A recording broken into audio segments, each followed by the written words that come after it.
All right, welcome all. We are excited, very excited for you to be here for our inaugural webinar with IPA Canada.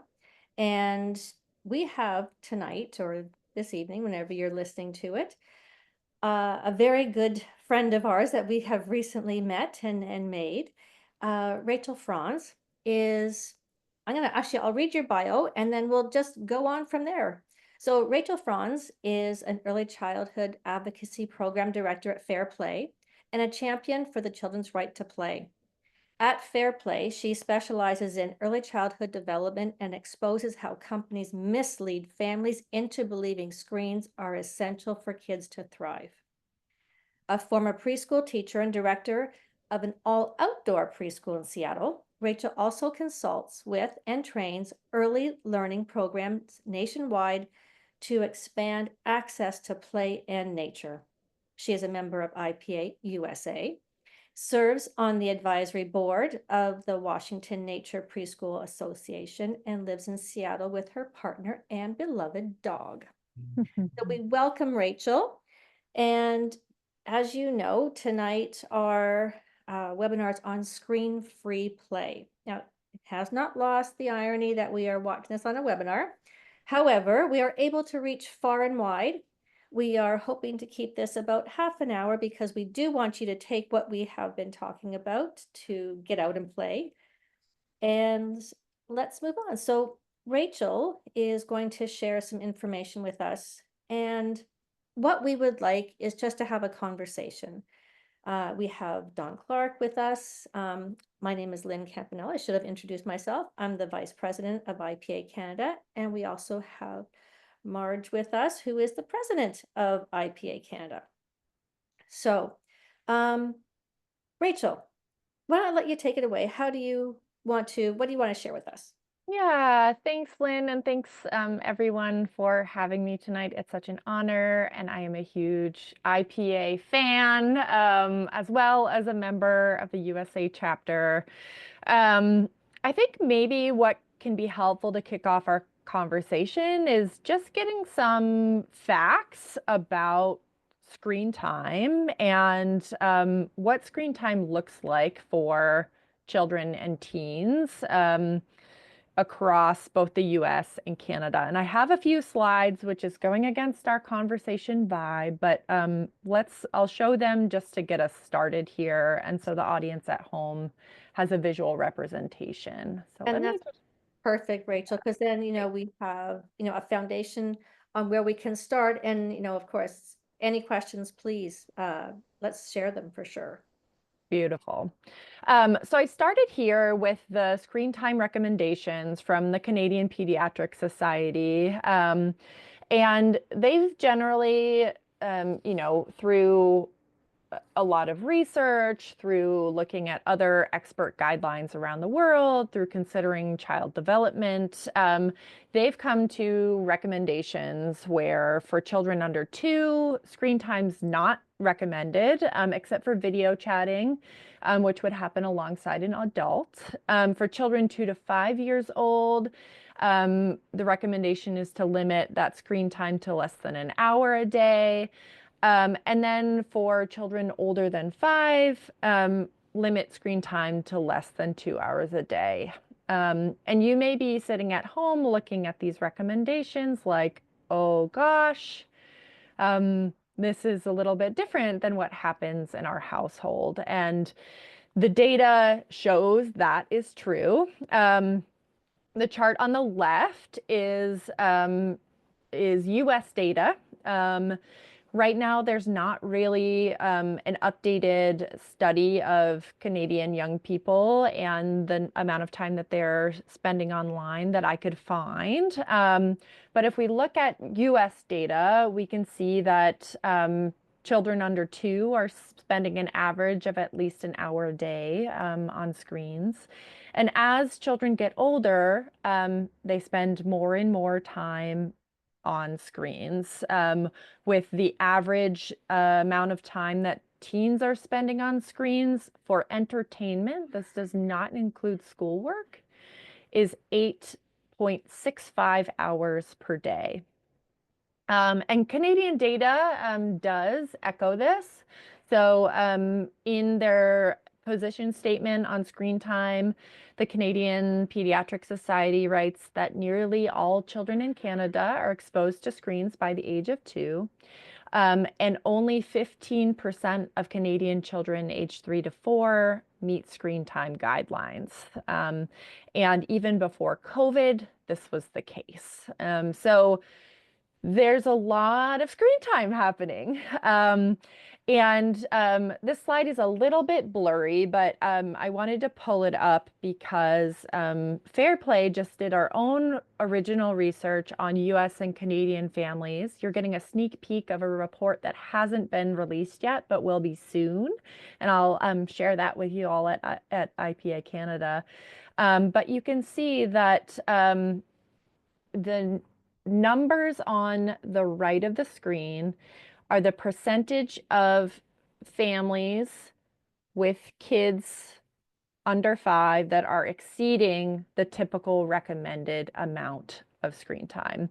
And it tends to what's really interesting to me here is this sort of toddler age group, which is that 91% of toddlers are exceeding recommended screen time. And I think we know how wily a toddler is, but we also know how key that developmental stage is and how important play is at that age. So something to sort of pay attention to as we look at screen time in general. And then I wanted to share kind of some information about what children are doing on screens. So the purple bar represents 0 to 8-year-olds. The green bar represents 8 to 12-year-olds. And then the orange bar represents 13 to 18-year-olds. This is again US data. And some of the data was collected in 2021, and for the younger group, it was collected in 2024. We can see that for most of these age groups, television viewing and online videos are where they're spending a lot of time. The research for the 0 to 8-year-olds did not ask about online videos separately, which is why there's a 0 there. So instead, we can see that 60% of children in early childhood are spending most of their time viewing videos online and on the TV. And then we can see another thing that stands out here is that teens are spending a lot of time on social media, which is kind of unsurprising. And then there's a lot of time being spent gaming across all groups. And that amount of time spent gaming has increased significantly over the past 5 years. So something we're also paying attention to. And then there's this really interesting pocket of 8 to 12-year-olds that are doing a lot of e-reading. So just another thing that we're keeping an eye on.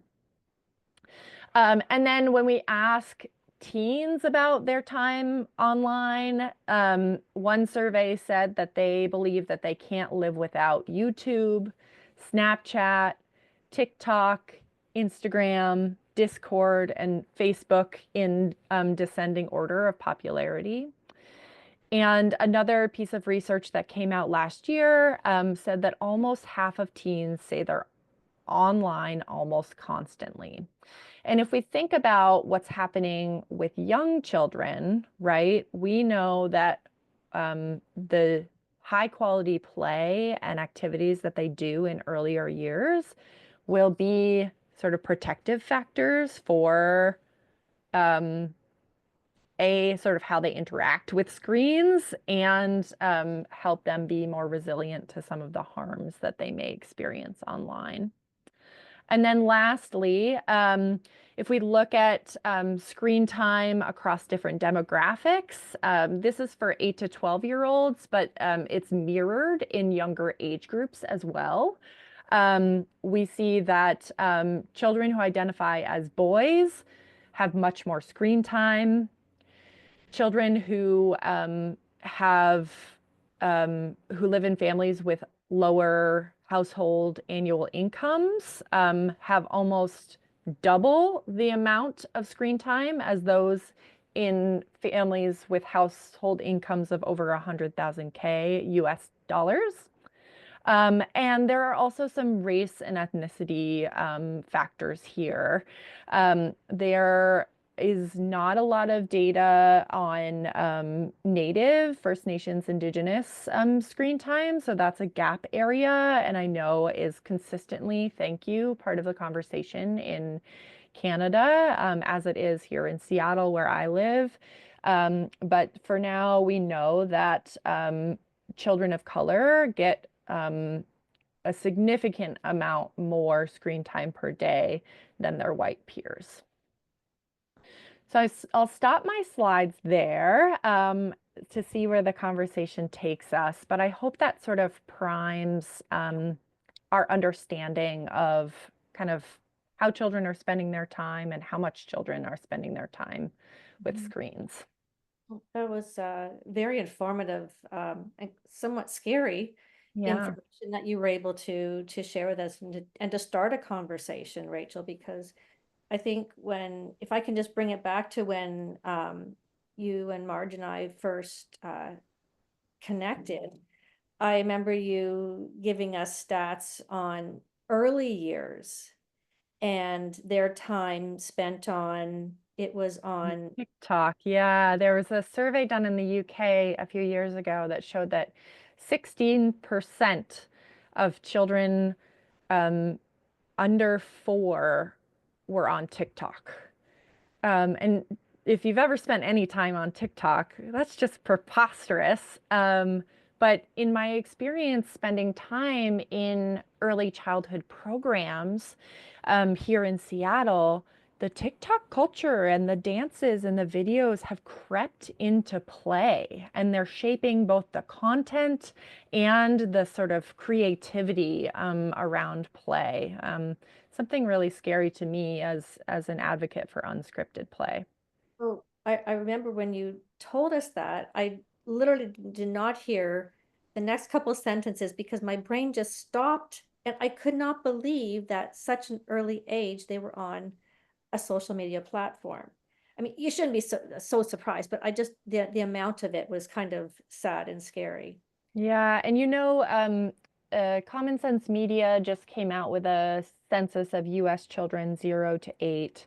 And I believe, and I'll correct myself if I'm wrong, but I believe that it was something like 40% of children by the age of 2 have regular access to a tablet, if not own their own tablet. And so, there's a lot that can happen when a child has sort of free reign of a digital device. Exactly. And I noticed on the last slide that it was more boys than girls. Their number was higher on Mm. access. And I would have thought the other way around, with girls being more on social media and following TikTok and YouTube and all those things, yet it was boys that was greater. Do you have an understanding of a reason why? Yeah, I think if we break down the types of activities that kids are spending on their screens, they're different. And we know that girls tend to spend more time on social media, and also that social media is much more harmful to girls. Even Meta than Facebook's own research shows that it knows that it's harmful to girls. Um, and we know that children who identify as boys typically spend more time on video games. And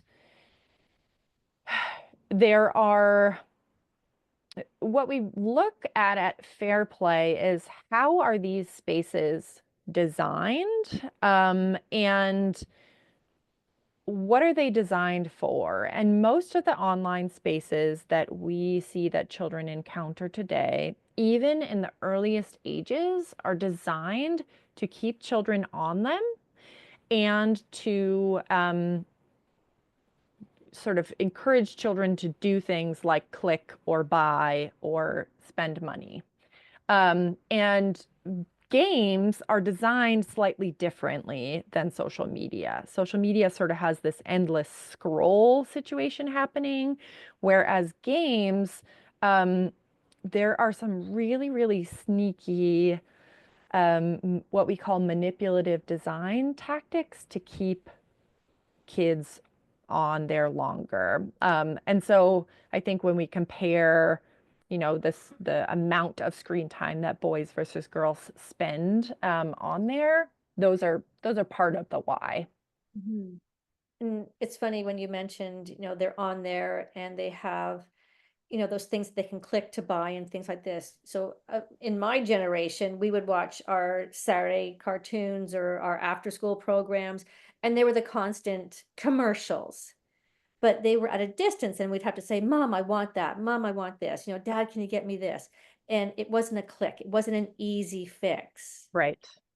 like it is now. Yeah, it's interesting. So Fairplay used to be called the Campaign for a Commercial-Free Childhood.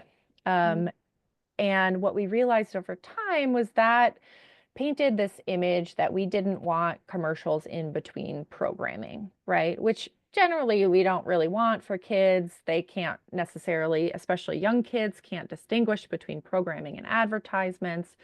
But what we saw happening with the ways that companies were making money is it's more about collecting data on their users and selling it to advertisers. And the more time and the longer kids can stay online, the more data they can collect. And so the advertisement strategies now look like pop-up ads that come up when a child is playing an app, but it might be one of their favorite characters crying unless you click on the advertisement. We've seen a lot of examples that pull on the strong parasocial relationships that young children make with characters.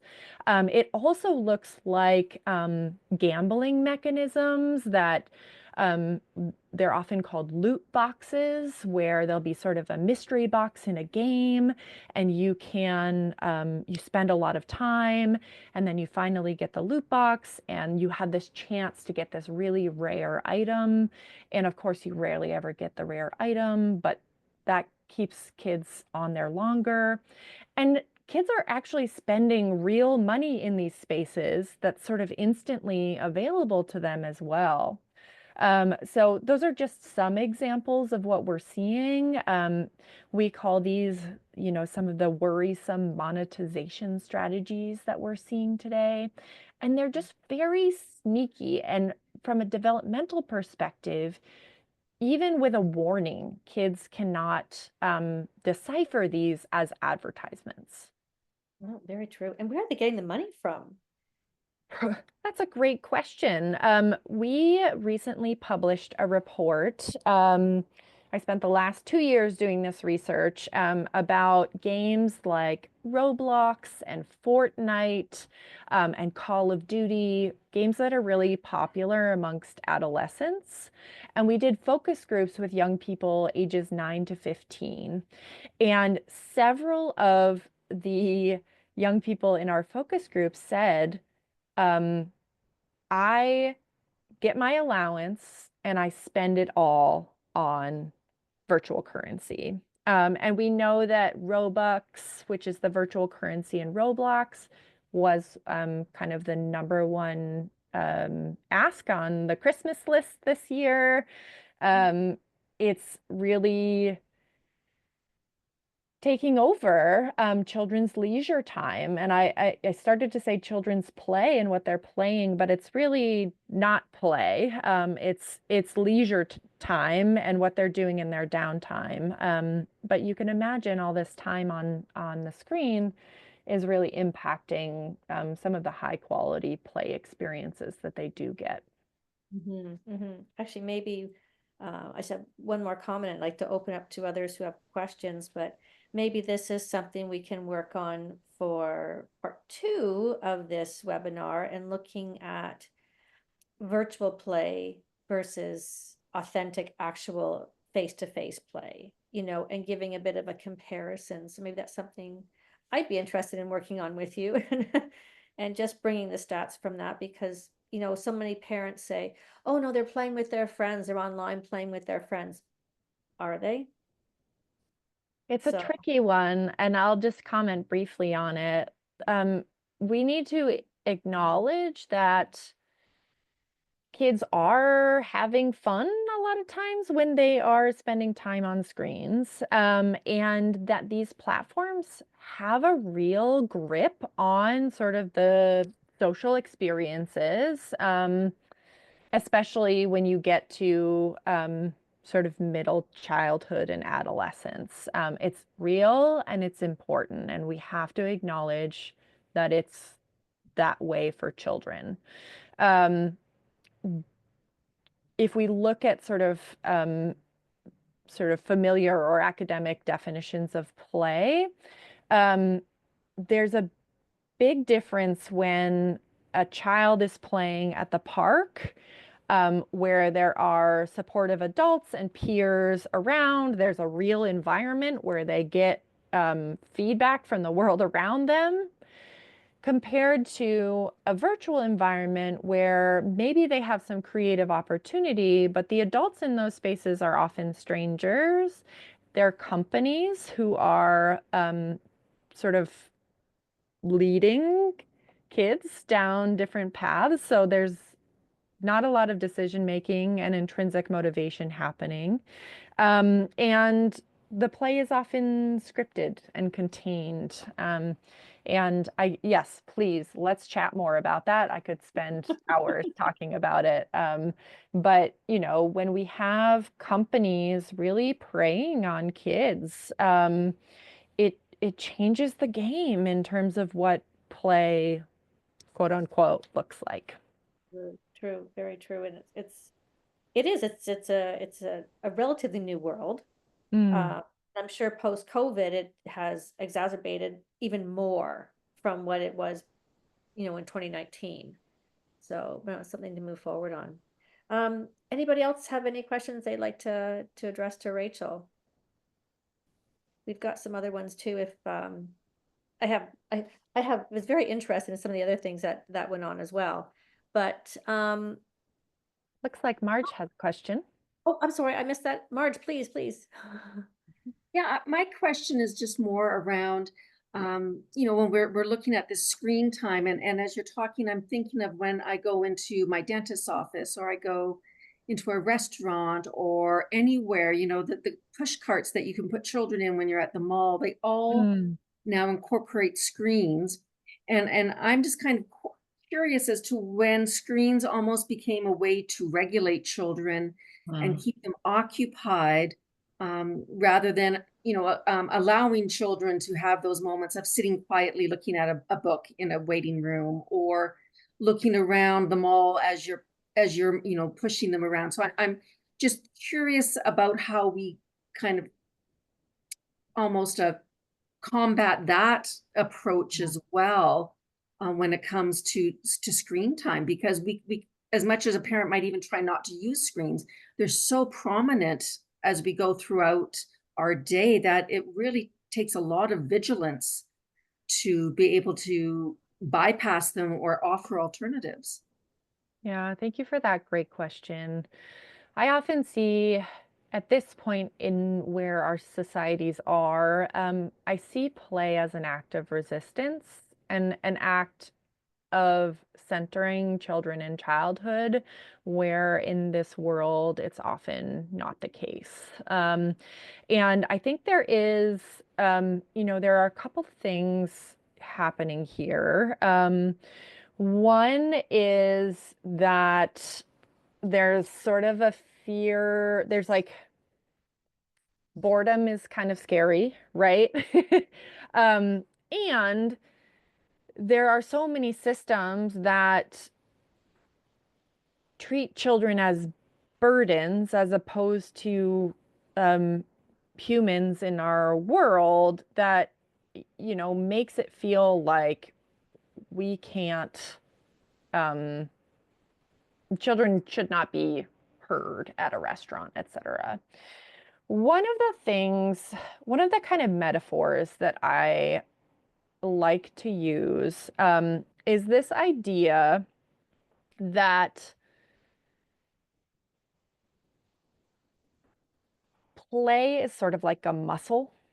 Um, and I like to talk to families about the idea of building kids' play muscles. The more you play and the more that we set up high quality opportunities for children to interact with the world around them, to self-regulate in real ways that don't involve giving a child a screen when they have a tantrum.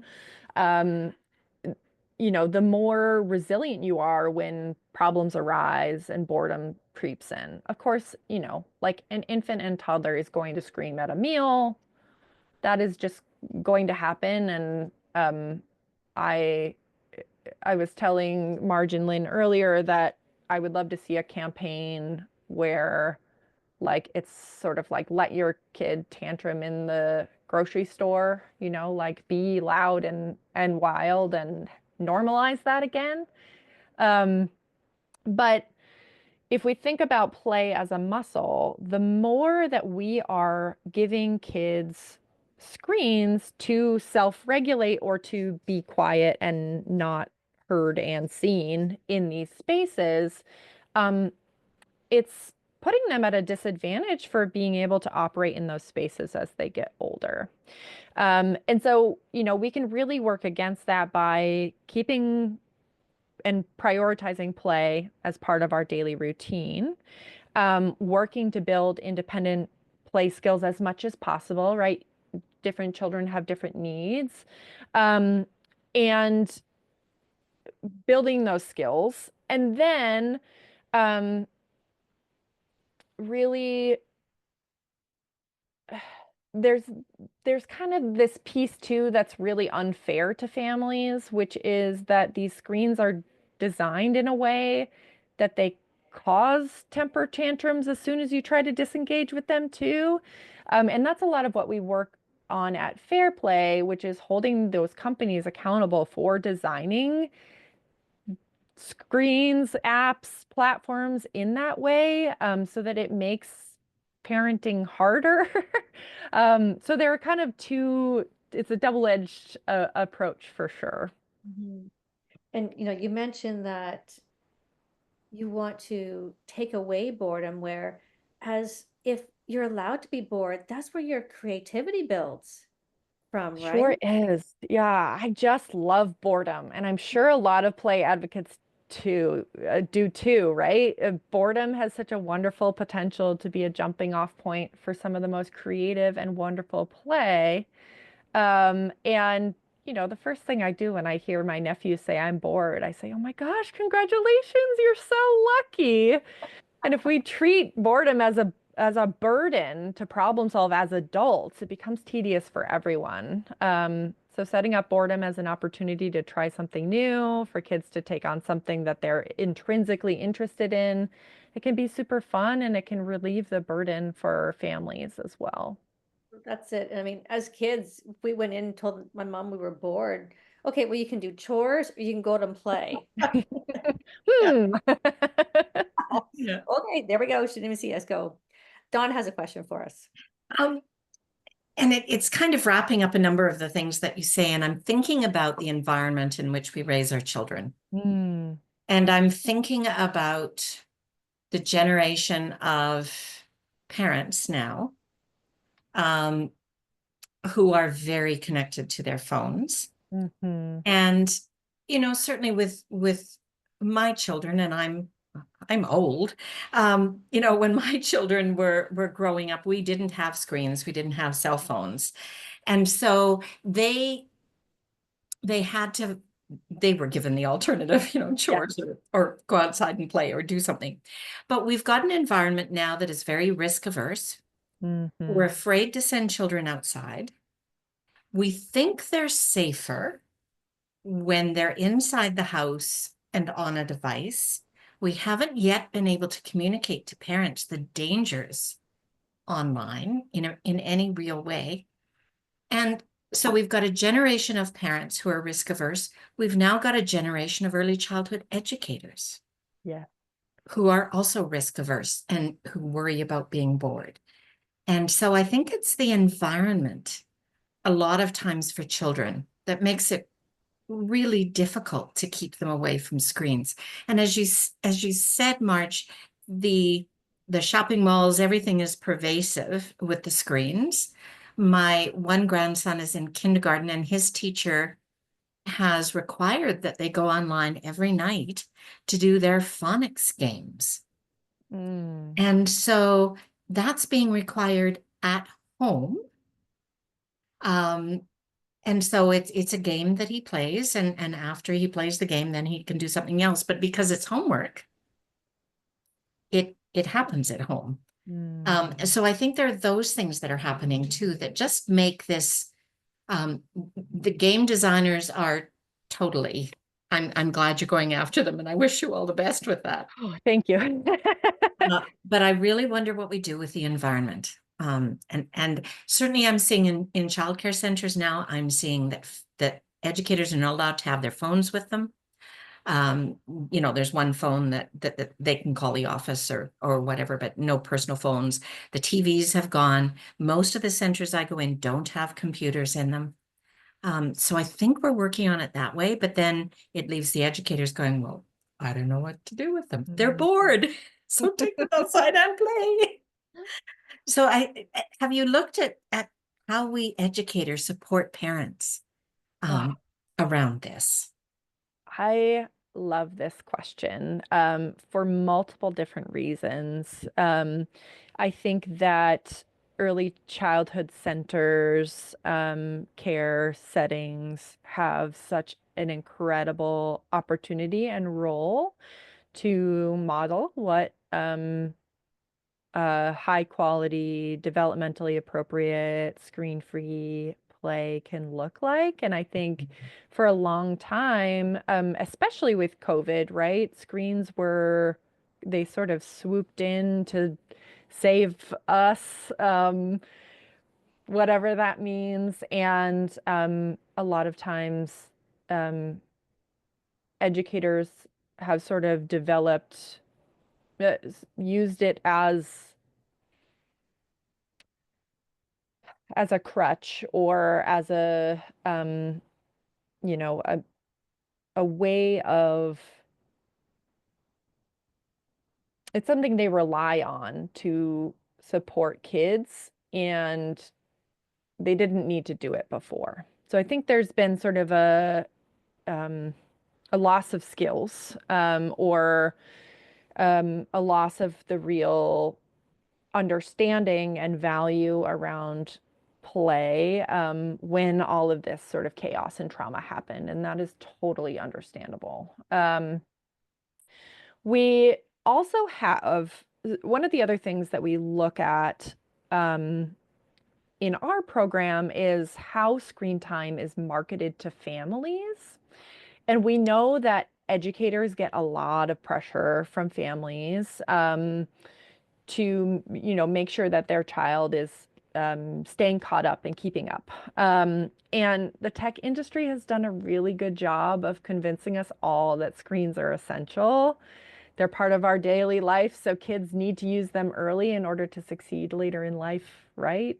Well, there's actually no research supporting this, but many of us, I will not say all, have bought in. And, when researchers interviewed parents of young children, they often express the confidence in their child's ability to learn from educational apps, possibly better than from hands-on toys.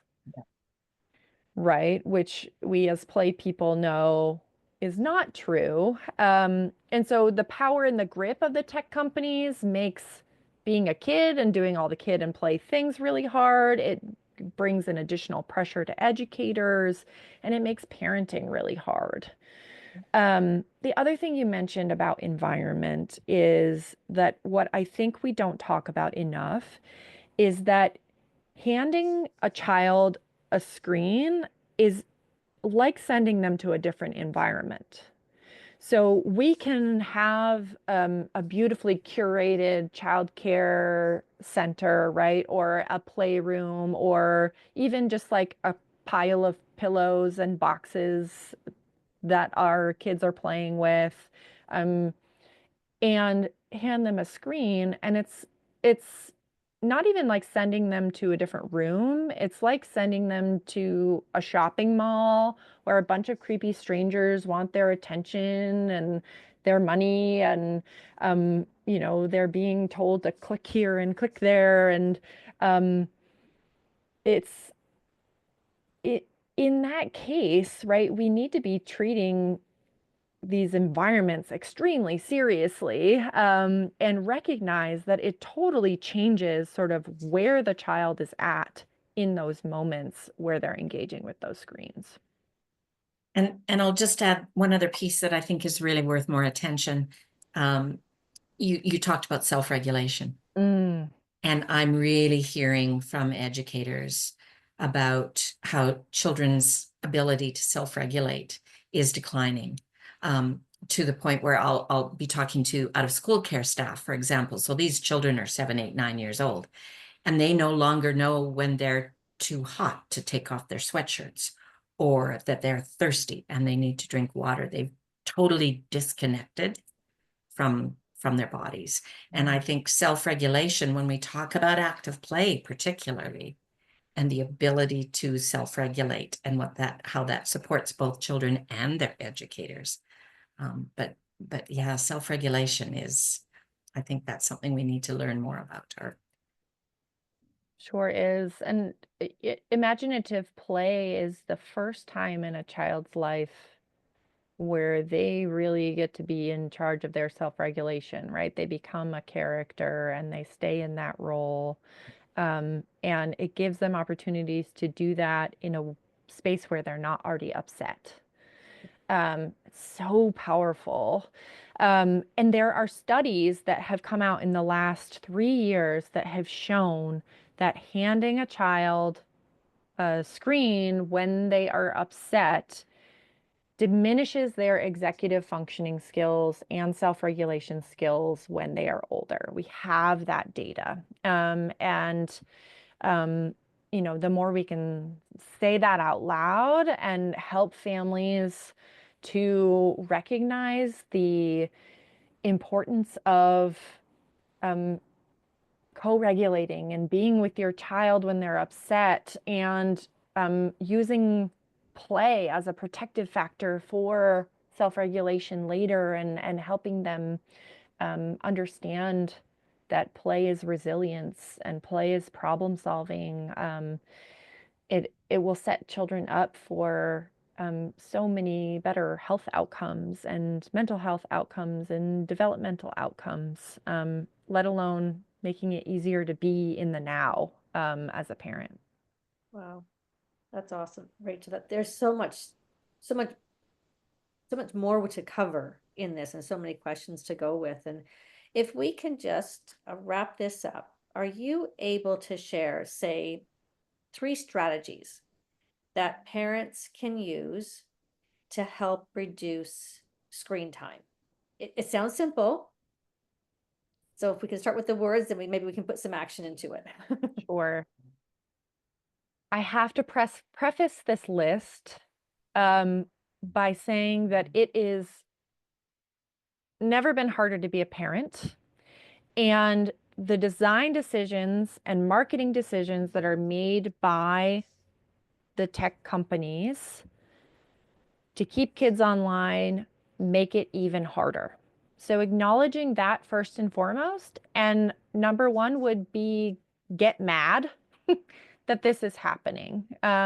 Families have a voice and they can use it to share their stories, to write their regulators, to reach out to organizations like ours that are trying to win even a slice of this fight. It is unfair. And one of the sort of metaphors that I like to use is it's like handing parents an umbrella in a hurricane and then blaming them when their kids get soaked, all while the storm is being manufactured by the tech industry, right? It's unfair. It is also important to focus on healthy family habits, rules you can set, and being in open and honest conversation with your kids about screen time. So, you know, the Canadian Pediatric Society has sort of 4 strategies that I really like that I'll name here and sort of talk about what they mean in the context of the work that I do. The first is to minimize screen time, and this means following recommendations, but even more so, prioritizing play and prioritizing the things that you can say yes to. And making sure that, especially in the early years, as much developmentally rich activity in the real world, multisensory experiences, super important. So prioritize play. The second is they use the term mitigate at the Canadian Pediatric Society. This means avoiding content that has a lot of advertisements and tries to get kids to buy things, curating and monitoring things like YouTube and making sure that kids aren't just, you know, clicking from one video to the next. For me, this means also it's hard. It's so hard to find good screen products that don't have these features. But as much as possible, like using the download feature on your Netflix to just play one thing where there's a clear starting and a stopping. Turning off autoplay on anything that you use. That's going to really help to avoid sort of this rabbit hole. And then avoiding apps and things with algorithmic recommendations. So this is a hard one because so many kids are on social media, but Instagram, TikTok, they recommend content based on what you linger on the longest, and it can send kids down rabbit holes around self-harm and eating disorders, let alone just inappropriate experiences and content. And then there's 2 more from Canadian Pediatric Society that I'll combine. It's be mindful and model. So recognizing your own family's screen habits, your own habits as adults. Do screen-free activities, turn off devices during family time. I'll say this one out loud. No screens in the bedrooms. Keep them in public spaces as much as possible. Sleep loss is a huge thing. And develop a screen media plan, a family media plan.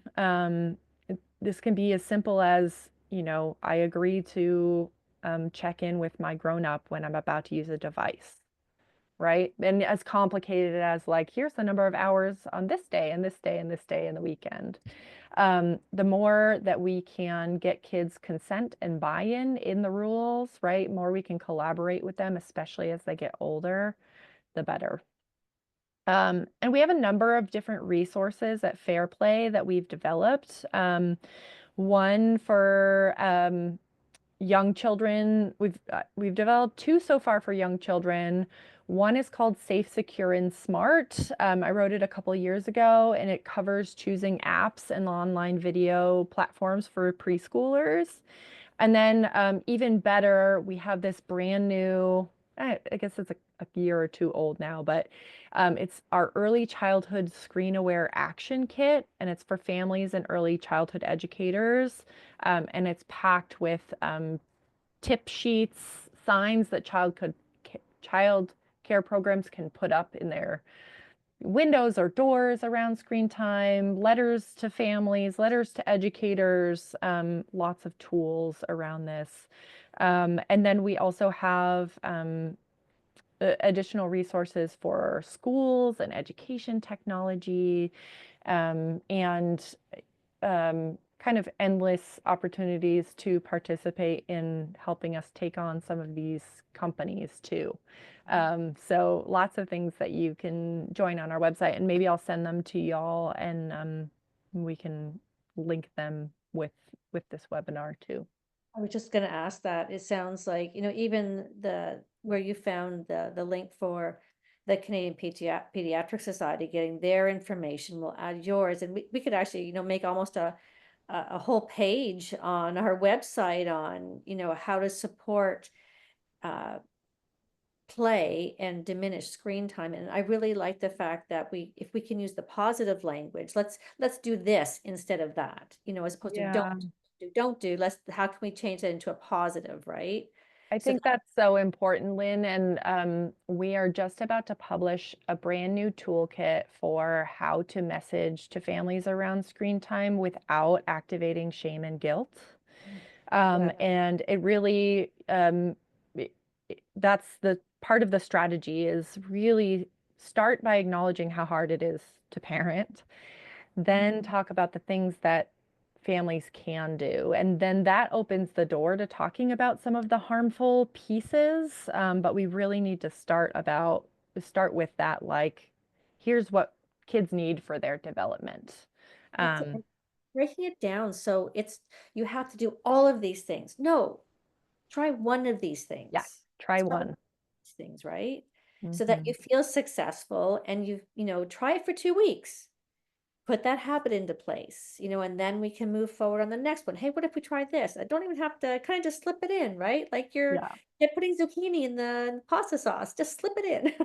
Right. Yeah. And as an adult, be playful with it. Please bring in play and curiosity to this big challenge that we are all facing, and that is bigger than one individual or one family, right? And so be playful with it, and have fun, and listen to your kids, and play more.